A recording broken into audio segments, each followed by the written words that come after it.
Prehajamo na drugo točko, vprašanje in pobude. Na zastavljeno vprašanje svetniške skupine Liste Sandija Uršiča, Aleksandra Uršiča bo odgovorila Katarina Vegelj, svetniške skupine SDS Matija Siter Močnika pa bo odgovoril Marjan Semprimožnik. Besedo ima v imenu svetniške skupine LSU Sandi Uršič, izvoli.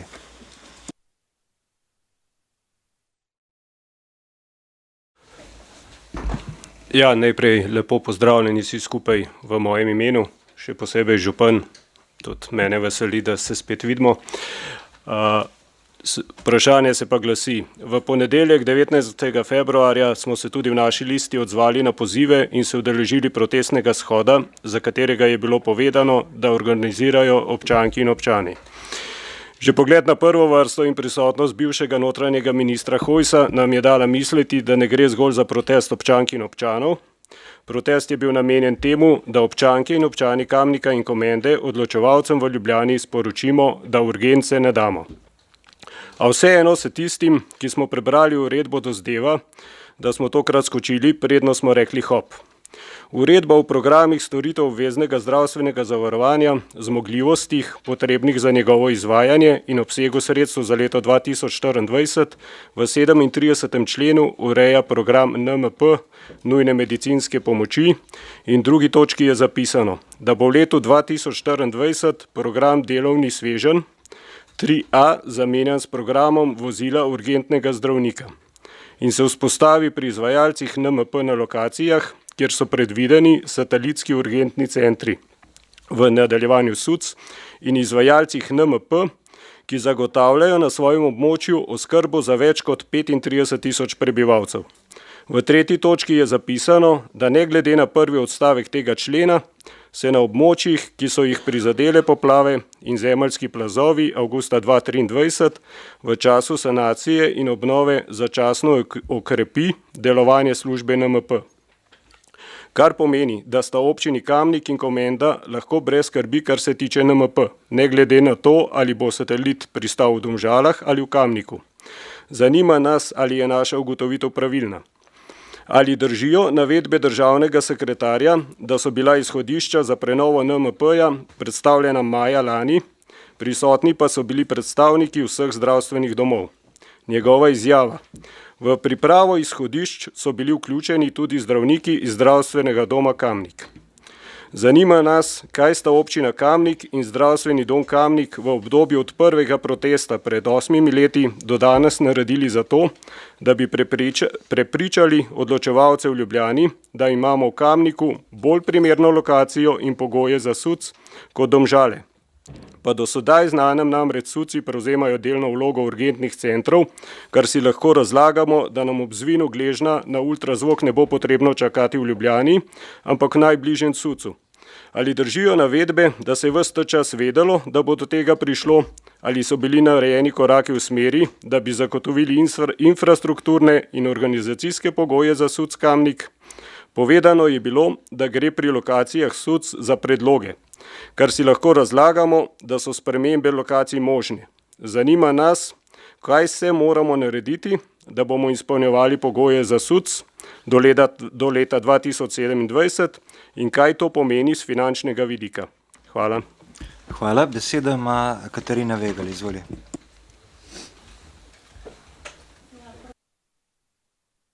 Protest, ki se je pred zdravstvenim domom odvil 19. februarja, je organizirala skupina občanov.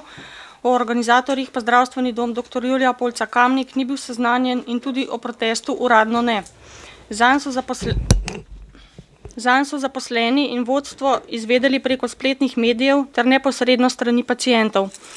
Pri organizaciji zdravstveni dom dr. Julija Polca Kamnik ni sodeloval in nanj ni vabil nobenih udeležencev, ravno tako ni imel podatkov o navedenem udeležencu nekdanjem notranjem ministru.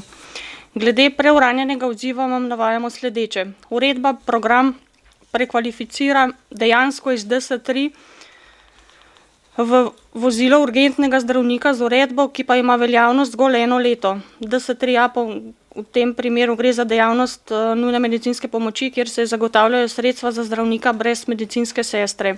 V veljavi je še vedno pravilnik o službi nujne medicinske pomoči iz leta 2015, ki predvideva zgolj 2 vrsti nujne medicinske pomoči in sicer enotni enoti urgentnega centra in satelitskega urgentnega centra ter nobene druge oblike izvajanja nujne medicinske pomoči zdravnikom. Kot je znano, uredba določa nov satelitski center v Domžalah po neznanih merilih, znano pa je stališče Ministrstva za zdravje, da bo na našem območju zgolj en satelitski center. Tudi po izjavah ministrice so bili dodeljeni programi vozila urgentnega zdravnika zgolj za čas vzpostavitve satelitskih centrov. Državni sekretar pa je večkrat poudaril, da se po vzpostavitvi satelitskih centrov predvideva rečenje mreže enot nujne medicinske pomoči. Kot je znano, je ista vlada z isto strokovno skupino na Ministrstvu za zdravje že v času tedanjega ministra Danijela Bešič Loredana poskušala ukiniti zdravnika nujne medicinske pomoči v Kamniku in zgolj uvesti tako imenovano akutno ambulanto za akutno zbolele med delavniki med 7. in 20. uro.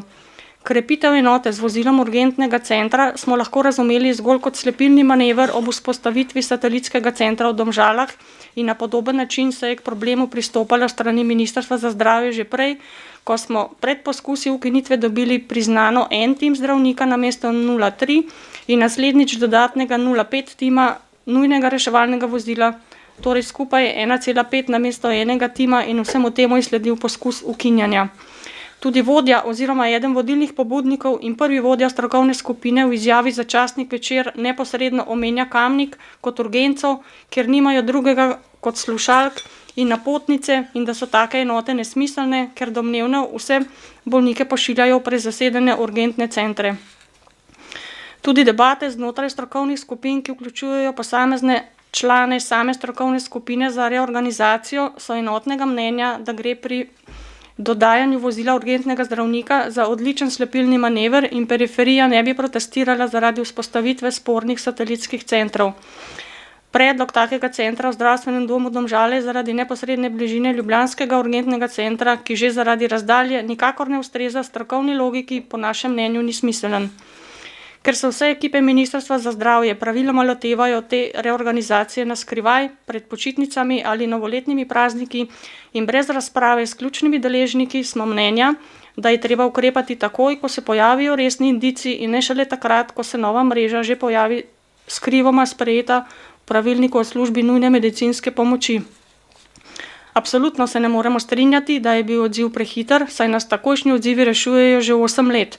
Razmeroma srednjeročno varnost bo zagotavljala sprejeta mreža enot nujne medicinske pomoči v pravilniku skupaj s kriteriji.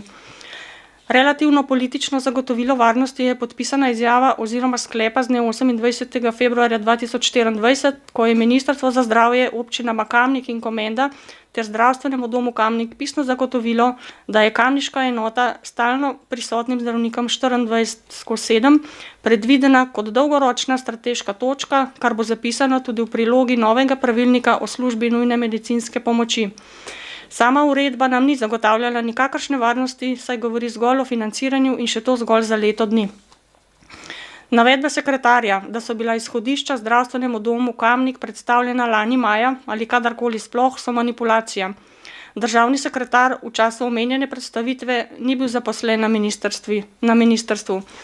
Po poizvedovanju smo ugotovili, da je bil na eni izmed razprav udeležen zaposleni zdravstvenega doma v svojem prostem času, a pri razpravi ni sodeloval kot pooblaščen predstavnik našega javnega zavoda in ni imel mandata za zastopanje zdravstvenega doma. Vodstvo pa v njegovi prisotnosti na omenjeni razpravi tudi ni bilo obveščeno, saj je bil tam v drugi vlogi. Občina Kamnik je dne 9.12.2022 na takratnega ministra za zdravje Danijela Bešič Loredana naslovila dopis z odločnim protestom zoper napovedano ukinitev nujne medicinske pomoči na območju občin Kamnik in Komenda. Takrat uradnega odgovora strani ministra nismo prejeli, a se je poskus ukinjanja tudi morda zaradi odločnega protesta, ki so ga občanke in občani izrazili v protestu dne 10.1.2023, umaknil.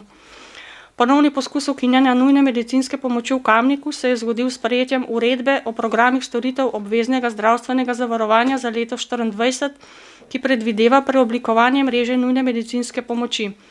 Uredba pa je bila sprejeta na 91. seji Vlade Republike Slovenije dne 22.1.2024. O sprejetju RLT smo izvedeli iz medijev oziroma zasledili na vladni spletni strani in je sprožila presenečenje ter razočaranje med deležniki, saj nismo bili predhodno obveščeni o pomembni informaciji. Dne 16.2.2024 smo ministrici poslali odločen protest zoper napovedano ukinitev nujne medicinske pomoči v občinah Kamnik in Komenda. Temu pa je nato sledil protest občank in občanov dne 19.2.2024. O protestu smo obvestili ministrico in od nje z javnim pismom zahtevali tudi jasne odgovore občankam in občanom, ki pa jih do danes še nismo prejeli.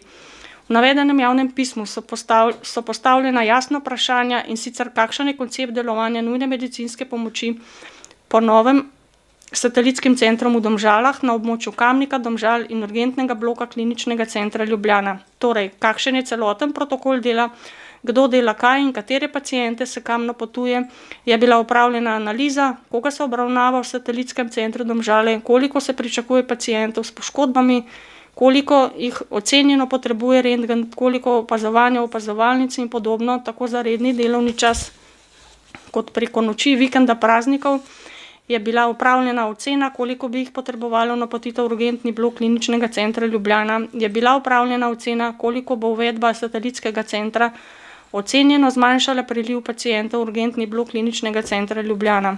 Žal nanje še nismo dobili odgovorov, ko jih bomo prejeli, vas bomo o njih tudi obvestili. Temu je dne 28.2.2024 sledilo srečanje na Ministrstvu za zdravje. Župan Matej Slapar je skupaj z županom občine Komenda Jurijem Kernom in direktorjem zdravstvenega doma Sašom Reboljem dosegel pisni dogovor, da nujna medicinska pomoč v Kamniku ostaja v obliki, kot jo imamo. Torej bo v službi nujne medicinske pomoči v Kamniku tudi dolgoročno še vedno stalno prisoten zdravnik, in sicer 24 ur, vse dni v tednu. Slednje pa bo po pisnem zagotovilu Ministrstva za zdravje zapisano tudi v prilogi prenovljenega pravilnika o službi nujne medicinske pomoči. Omenjeni pravilnik bo po besedah ministrstva sprejet do začetka poletja, pri pripravi pa bo sodeloval tudi Zdravstveni dom Kamnik. Ministrstvo za zdravje ne pojasnjuje principa delovanja satelitskih centrov, kamor je občina Kamnik tudi že naslovila vprašanje, pa nanj še nismo prejeli odgovorov. Zaradi nejasnih kriterijev tudi ni mogoče pripraviti strategije oziroma infrastrukturne in organizacijske pogoje za satelitski center Kamnik. Po trenutnih standardih pa Zdravstveni dom dr. Julija Polca Kamnik že sedaj izpolnjuje prostorske in medicinske zahteve za vzpostavitev le-tega. Hvala. Hvala, Katja. Želite dodati pojasnilo? Izvoli. Ja, najlepša hvala za izčrpen odgovor. Moj namen je bil, ko sem postavljal to vprašanje, predvsem to, da se razjasni ena stvar, je Zdravstveni dom sodeloval pri tem, ker kljub temu, da je bila zadeva zelo medijsko obsežno podprta in pokrita in so bila tudi soočanja ene in druge strani v osrednjih informativnih oddajah, odgovora na to konkretnega tam jaz nisem zaznal, niti ni en drugmo tega izpostavil, da kdo kam ni bil povabljen. Se pravi, tukaj iz odgovora vidimo, da očitno kamniška stran pri vsem skupaj ni sodelovala, kar me v bistvu žalosti.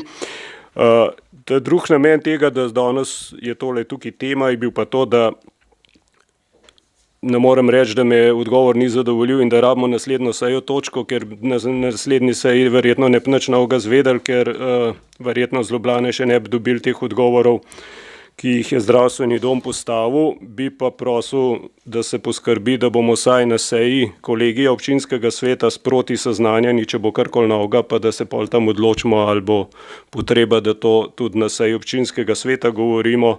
Ker jaz mislim, da je občinski svet tisti, ki more take tematike obravnavati, da pa ulica je pa tista, ki more pobudo prevzeti, ko res politika ne vidi druge rešitve. Ker če pa to pospeš stvari v državi, da more biti protest, pa vse pome pa kot davkoplačevalca res skrbi, kam gre ta naša država. Tako da hvala. Hvala za pobudo. Prehajam. Ja. Zdaj, večino je bilo odgovorjenega, jaz mislim, da zelo jasno, je pa dejstvo, da to, kar je v odgovoru napisano, da pač vodstvo ni sodelovalo pri tej pripravi, je bil pa en zaposleni v zavodu v prostem času na teh sestankih. Druga dejstva so pa tudi vsa ta, ki so bila pojasnjena v teh pismih in je bilo poslano že Bešič Loredanu, pa nismo dobili odgovorov. Jaz upam, da jih bomo zdaj.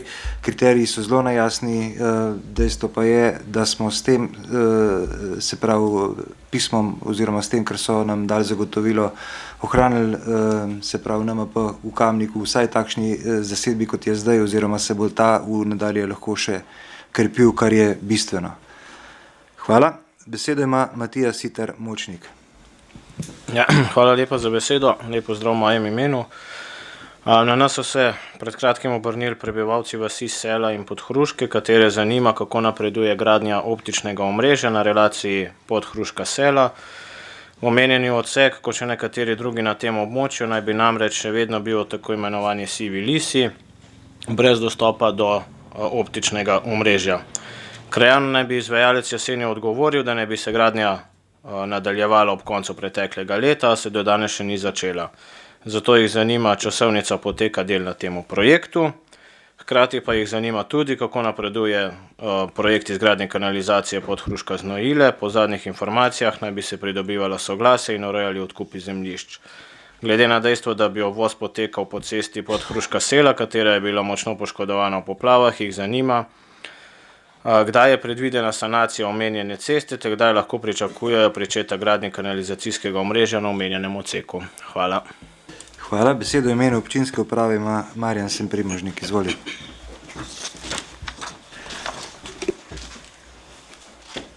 Hvala za besedo. Sicer za optično mreže in pa kanalizacijo, kar se tiče za cesto, pa jaz nimam odgovora, ker dejansko se še ni pričel niti sanirati od poplav in ko bo ta sanacija potekala, bo pač potem tudi cesta posanirana. In sicer optično mreže na območju krajevne skupnosti Sela je bilo v planu izgradnje jeseni 2022. Po planu so bila vsa dela izvedena, razen odseka v dolžini 100 metrov med Podhruško in do mostu proti Selam. Omenjeni odsek cestišča je v zasebni lasti, za katerega tako izvajalec kot tudi občina nista pridobila soglasja. Lastnik zemljišča in občina Kamnik sta se dogovorila o zamenjavi zemljišča, vendar postopek zamenjave in odmere še teče. Po podpisu pogodbe o zamenjavi zemljišča bo izpolnjen tudi pogoj o nadaljevanju izgradnje optičnega omrežja. Ravno po pogovoru z podjetjem Telekom pa se tako predvideva izgradnja nekje v prvi polovici oziroma v poletju leta 2024. Kar se pa tiče kanalizacije, je pa občina Kamnik pristopila k izdelavi projekta kanalizacije krajevne skupnosti Sela. Za izvedbo projekta je bilo izbrano podjetje Vodar d.o.o., ki je izdelalo projektno dokumentacijo. V fazi priprave DGD-ja pa je se celotno območje razdelilo na dva dela, in sicer na kanalizacijo Sela in pa kanalizacijo Znojile Podhruška. Pri slednji bo poleg kanalizacije izvedeno tudi novo vodovodno omrežje. Priprava projektne dokumentacije je v zaključni fazi. Po zaključku projekta pa bo izveden izpis parcel z lastniki, nato pa se bo predvidoma v drugi polovici letošnjega leta pristopilo k pridobivanju služnosti za zemljišča, po katerih bo potekala kanalizacija. Zavedamo se, da je gradnja infrastrukture izrednega pomena tako za krajane kot tudi občino Kamnik. Kljub temu pa se zgodi, da prihaja do zamud, predvsem zaradi nesoglasij krajanov, ki pri pridobivanju zemljišč postavljajo včasih tudi nemogoče zahteve. Hvala lepa. Hvala, želite dodatno? Ne.